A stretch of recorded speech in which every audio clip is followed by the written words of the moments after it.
रामी बौराणी एक पतिव्रता नारी की कहानी है। सालों साल पति से दूर रहकर भी पति के लिए उसका प्रेम और निष्ठा बिल्कुल भी कम ना हुई।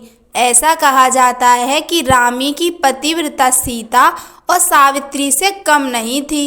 रामी बौराणी में बौराणी शब्द बहू या बहुरानी शब्द का पहाड़ी पर्याय हो सकता है।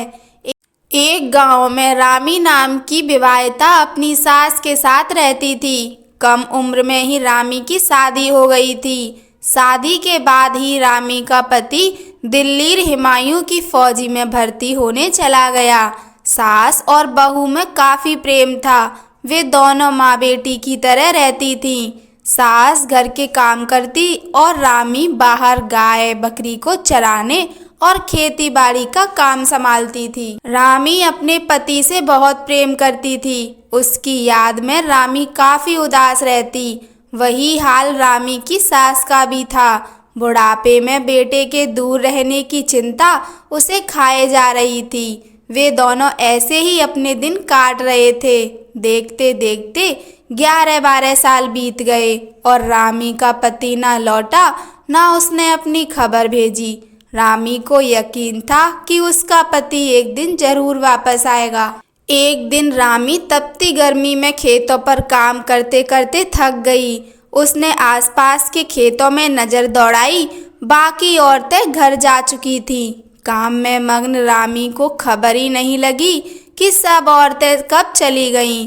काम और गर्मी से वो काफ़ी थक चुकी थी। प्यास से उसका गला सूखने लगा। रामी ने सोचा थोड़ा ही काम बचा है, पूरा करके ही जाती हूँ। वो काम में लगी ही थी कि पीछे से उसे कोई आवाज़ आती सुनाई दी। उसने देखा कि एक साधु अलख निरंजन अलापता हुआ उसी की तरफ आ रहा है। साधु रामी को देख उसके समीप आ रामी से उसका परिचय पूछता है। रामी कहती है, मैं रावतों के खानदान से हूँ और मैं बहुत बड़े सेठ की बेटी हूँ। मैं इस गांव में अपनी सास के साथ रहती हूँ। मेरे ससुर का देहांत हो चुका है। साधु, और तेरा पति कहाँ है? रामी, मेरे पति कई सालों से परदेश में हैं और मैं अपने दिन उनकी याद में काट रही हूँ। साधु, क्यों उस निर्मोही के बारे में सोचकर दुखी हो रही है जिसने इतने सालों से तेरी खोज खबर नहीं ली? और तो और ना उसे अपनी माँ याद आई। रामी को साधु की बातें पसंद नहीं आई। उसने उसे अनसुना किया और अपना काम करने लगी। साधु ने फिर उसे टोकते हुए कहा, क्यों अपनी ये अमूल्य जवानी उस निर्मोही की याद में बर्बाद कर रही है? चल बौराणी, छाँव में बैठकर अपना मन हल्का करते हैं। और रामी को छूने की कोशिश करने लगा। रामी ने दूर हटके साधु से कहा, क्या तुझे मेरे सिर का ये सिंदूर और नाक की नथ नहीं दिखती? एक औरत से किस तरह की बात कर रहा है? रामी ने फिर धमकाते हुए कहा, तू जोगी है या ढोंगी जोगी है? तू जा यहाँ से। आगे से यहाँ दिखा भी तो देख लेना। साधु मुस्कुराते हुए, अरे तू तो नाराज हो गई बौराणी। क्या गाली देना रावतों को शोभा देता है? तू काम करते करते थक गई है। चल छाँव में बैठ, आराम मिलेगा। मेरे साथ अपना सुख दुख भी बांट लेगी। रामी का पारा चढ़ गया। वो बोली, निर्लज्ज, शर्म नहीं आती इस तरह की बात करते हुए? सुख दुख बांटने का इतना ही मन है तो जा अपनी माँ बहन के साथ बांट। रामी की बात सुनकर साधु हंसने लगा। रामी, चुपचाप यहाँ से चला जा। ये देख रहा है ना कुदाली, यहीं तेरे सर पे दे दूंगी। रामी का गुस्सा देख साधु वहाँ से चला गया। वो उसके गांव पहुँचा। वहाँ रामी के घर पहुँचकर उसकी सास से भिक्षा मांगने लगा। माता, जोगी को भिक्षा दे दे, तेरा भला होगा और 12 साल से खोया हुआ तेरा लड़का घर लौट आएगा।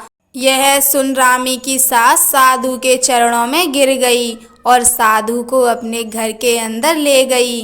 रामी की सास ने साधु को आसन में बिठाते हुए कहा, साधु बाबा, आप बाहर क्या कह रहे थे कि तेरा लड़का 12 साल बाद घर लौट आएगा? साधु हंसते हुए, पर माँ भूखे पेट भजन ना होत, सुबह से भूखा हूँ, पहले भोजन फिर और बातें।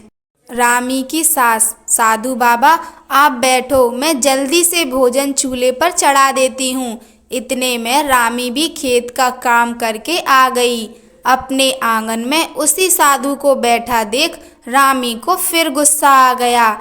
उसने साधु से कहा, अरे कपटी, तू मेरे घर तक पहुँच गया। बहू की आवाज़ सुनकर सास बाहर आई। उसने पूछा, बहू क्या हुआ? बहू ने बताया, माँ ये कोई साधु नहीं कपटी है। सास ने बहू से कहा कि साधु के बारे में ऐसे नहीं बोलते, तू अंदर जा और भोजन परोस, मैं आती हूँ। रामी ने भोजन परोसा, सास को बुलाया। सास भोजन लेकर साधु को देने लगी। साधु ने देखा कि भोजन पत्तों में परोसा है। साधु बोला, ये क्या, अब मैं पत्तों में भोजन करूँगा? मुझे उसी थाली में भोजन दे जिस पर रामी का पति भोजन करता था। साधु का इतना कहना ही था कि रामी का पारा अब हद से ज़्यादा चढ़ गया था। वो गुस्से में पूरी लाल हो गई थी। वो बोली, तूने अब अपनी नीचता की हद पार कर दी है। तेरी हिम्मत कैसे हुई ये कहने की? रामी के गुस्से का यह रूप देखकर साधु भौचक्का रह गया। उसने साधु का चोला उतारा और माँ के पैरों में गिर गया और बोला, माँ पहचानो मुझे, मैं तुम्हारा बेटा हूँ बीरू। और रामी मुझे माफ़ कर दो, मैंने तुम्हारे प्रेम और इंतज़ार की परीक्षा ली। तुम्हारे पतिव्रत प्रेम और निष्ठा को दुनिया हमेशा याद रखेगी।